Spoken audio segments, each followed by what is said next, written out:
Okay then, Joe. So setup-wise, I say it's looking a lot better. So looking a lot looser. I think on occasions we are going to get tense and tight just because frustration. When it goes wrong, like on Tuesday, when you start off in a bad frame of mind because the first few shots aren't what you wanted, tension increases. You try too hard, it's just a downward spiral. Okay. The issue we had here now is you went back.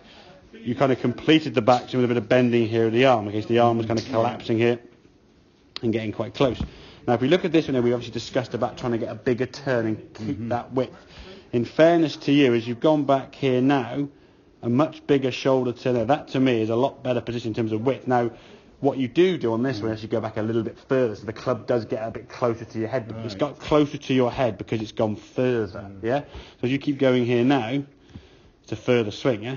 If you took that golf club from here now and went across there, it's going to cross the middle part of your head, whereas this one will be at least above the top part of your head. So it's gone, it looks like it's still close, but only because you've gone further.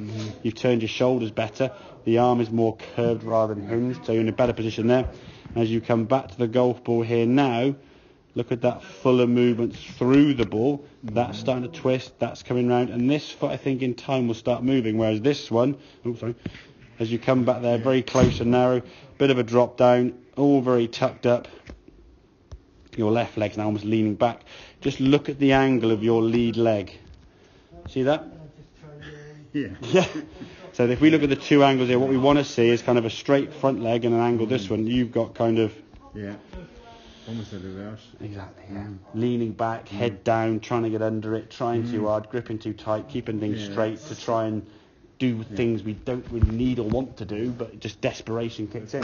Trying to get the ball up. Yeah, exactly. Trying to get under the ball and scoop the damn thing in the air, which we know we can't do. Now, if the lie's really good, you may be able to scoop underneath the ball if it's on a bit of grass there. Get away with it. I'm reminded, Gareth, that it was 2 or 3 times during the round on Tuesday. Yeah. I did get under it, and I hit it with a very high ball. Yeah, exactly. 40, 50 yards. Yeah, up in the air and just strum. Yeah, exactly. Yeah. And I thought, how the hell did I manage that? Yeah, that ball sat on a real chunky bit of grass there. You just got to be able to get under the golf ball. It's almost like a natural tee, I guess, like sitting up on a bit of grass or whatever it may be. And that's ended up this way. We want the body to be rotating better in doing this and creating that movement. But if we're tensing up and getting a bit locked in position, you're never going to create that full movement, okay? So setup-wise, think about just keeping the hands and arms pushing away as you turn back, and then just let it go. Don't think about trying to guide the club down or keep things straight through impact. When you try to keep your arms straight, your swing on the left-hand side of the one beforehand just looks so rigid, and as if the club weighed about 15 kilos. You're like trying to pull this heavy, come on, and trying to pull it through. It needs to be kind of that kind of free-spirited swish, not kind of and trying to hit it. Okay?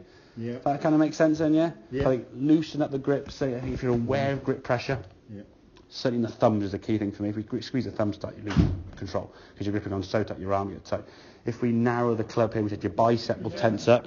Okay, that bicep gets really tense and tight there, Joe. When you go and try and come back, it's going to be very kind of like heavy and lugging with the club.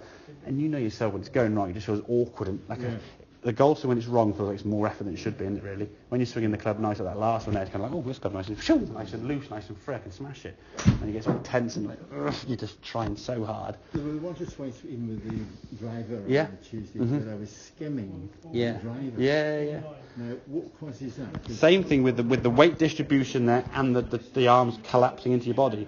If your arms start off here at address, creating kind of a triangle there, that triangle, if you imagine the sort of middle line down the triangle, that's going to kind of pivot this way, yeah? But if you bend your arms into your body on the way back and your triangle narrows, now your triangle's going to be swinging up here. So you're going to be a lot higher than this. And then trying to swing something fast with your arms up here, not much speed. If I said I'll hold a heavy weight and do it up here and try and swing it, you wouldn't swing it at all. Get it down there, we get momentum, we can kind of get the weight of that swinging for us, to be fair. So, okay, makes sense?